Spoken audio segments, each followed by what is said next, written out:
Laurent Berger, bonsoir. Vous êtes secrétaire général de la CFDT. Il y a plein de questions. On va commencer d'abord sur Air France, puisque le SNPL, donc le syndicat de pilotes, a refusé l'accord qui prévoyait que les pilotes volent 100 heures de plus par an, sans augmentation de salaire. Du coup, eh bien, la direction va imposer un plan de restructuration. Alors, on parle de 2900 suppressions de postes, du retrait de 14 avions long courrier. Quelle analyse, Laurent Berger, faites-vous de ce conflit et qui, selon vous, a la plus grande responsabilité dans ce qu'il faut bien appeler un échec ? Bonsoir.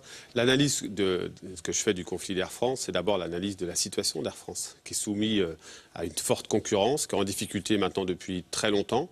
Et il y a déjà eu un premier plan d'efforts demandés aux salariés d'Air France pour s'adapter à la situation.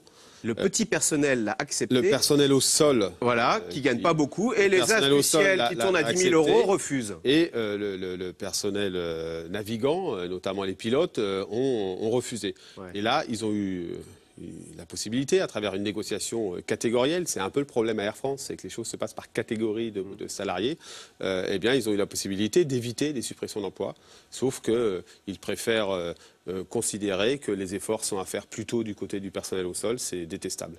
Ah voilà. Donc là, c'est typiquement du mauvais syndicalisme. C'est de la catégorie. C'est du syndicalisme qui part en vrille. Le syndicalisme à la mode SNPL, un syndicat national des pilotes de ligne, c'est un syndicalisme corporatiste qui ne prend pas du tout en compte l'intérêt de la majorité, enfin de la totalité des salariés d'Air France. Ouais. Que pensez-vous du coup de la proposition de Nicolas Sarkozy qui dit quand les syndicats bloquent comme ça, il y a un moment, on devrait pouvoir faire des référendums qui font autorité et qui supplante la volonté de certains syndicats.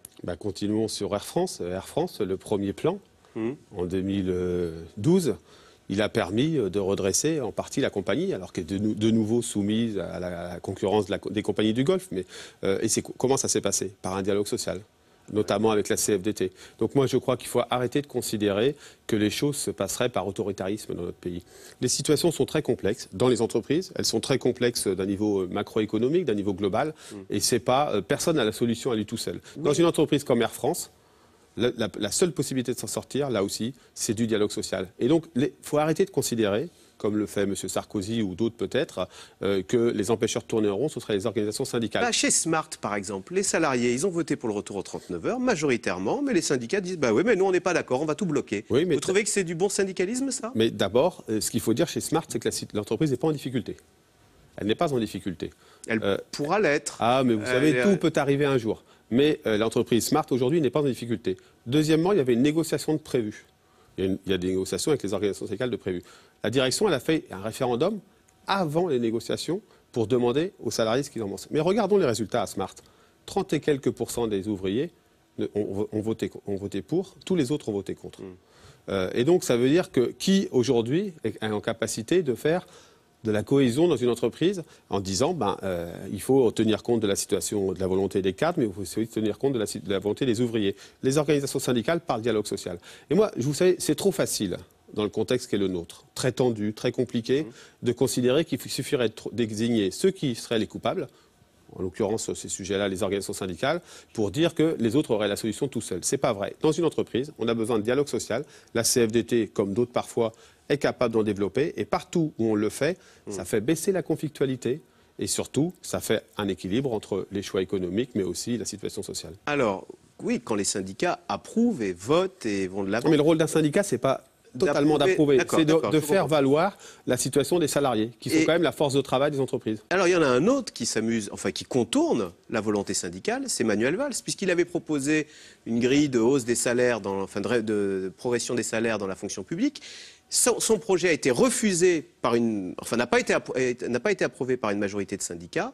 Eh bien, Manuel Valls dit, qu'à cela ne tienne, je l'imposerai quand même. On va écouter Manuel Valls se justifier. Vous allez voir, c'est un peu alambiqué. Et après, vous nous direz ce que vous en pensez. On écoute Manuel Valls. Le dialogue social, moi j'y crois. Au moment où l'ancien président de la République, Nicolas Sarkozy, veut en terminer, moi je crois au dialogue social, à condition qu'il soit un moteur de progrès et pas un frein. Et l'immobilisme dans notre pays n'est pas possible. Nous avons besoin de fonctionnaires mieux reconnus, d'une fonction publique moderne. Et sur ce sujet, comme sur d'autres, il faut réformer. C'est pour ça que je salue ces syndicats qui ont accepté de nous accompagner dans cet accord. Sauf que ces syndicats étaient minoritaires. Emmanuel Valls a dit qu'à cela ne tienne, même si je n'ai pas l'aval des syndicats, je l'imposerai quand même. C'est du mauvais politique, ça, pour le coup? En fait, ces différents exemples depuis le début de votre émission illustrent quoi? Que pour le dialogue social, il faut des acteurs responsables, qui acceptent de confronter des points de vue qui sont différents, mais qui, au bout d'un moment, acceptent aussi d'entrer dans des compromis. Dans la fonction publique, qu'est-ce qui s'est passé? Il y a eu une négociation pendant 1 an sur les carrières des fonctionnaires, qui permet un certain nombre d'avancées, non négligeables. Je prends un exemple, les enseignants en début de carrière, tout le monde dit qu'ils ne sont pas assez payés, c'est 150 € de plus par mois. Au bout de 18 mois, c'est un peu plus de 300 € par mois de plus que la situation actuelle. Donc il y a un accord qui permet des déroulements de carrière pour les fonctionnaires, qui est intéressant, donc très intéressant pour les fonctionnaires. Parce que vous l'avez soutenu. Nous, on l'a soutenu. Non, mais parce que ce qui est intéressant, c'est d'abord la situation des gens. Et les gens, question, ce sont les agents de la fonction publique. C'est un accord intéressant pour eux. Cet accord, il n'avait pas 50%. La décision du Premier ministre, elle est intéressante pour les agents. Et donc, nous pouvons que trouver ça bien, puisque nous avions négocié et nous avons signé cet accord. Par contre, c'est vrai que c'est une entorse au dialogue social.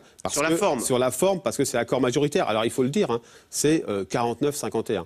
Mais ceci étant, les chiffres sont ce qu'ils sont. Donc oui, ça pose un problème, mais ça illustre quoi? Que mais sur le fond, vous dites qu'ils sont irresponsables, ceux qui ont voté contre ces hausses de salaire dans la fonction publique, ils font quoi, de l'idéologie? Bien sûr, c'est de l'irresponsabilité. Dans la situation... Donc force ouvrière, la CGT. La situation dans laquelle sont aujourd'hui les fonctionnaires, qui sont décriés de partout, mais qui surtout subissent un gel du point d'indice, mais une stagnation de leur pouvoir d'achat, voire parfois un recul de leur pouvoir d'achat, c'est suicidaire. Syndicalement, c'est suicidaire de ne pas dire on vous apporte un certain nombre d'avancées qui ne sont pas sans doute toutes celles qu'on aurait souhaitées, mais qui sont un compromis. C'est ça le dialogue social. Et ce n'est pas le refuge derrière des postures. D'accord. Vous disiez à l'instant des fonctionnaires qui sont décriés de partout. Vous faites allusion à Emmanuel Macron qui a eu le malheur de s'interroger sur le statut de la fonction publique en se disant est-ce que c'est justifié dans toutes les situations que dans la fonction publique, qui est l'emploi à vie? Non, mais moi, je fais... C'est ça. Vous savez, j'ai cette particularité de ne jamais être dans les caricatures et de jamais être dans les petites phrases toutes faites.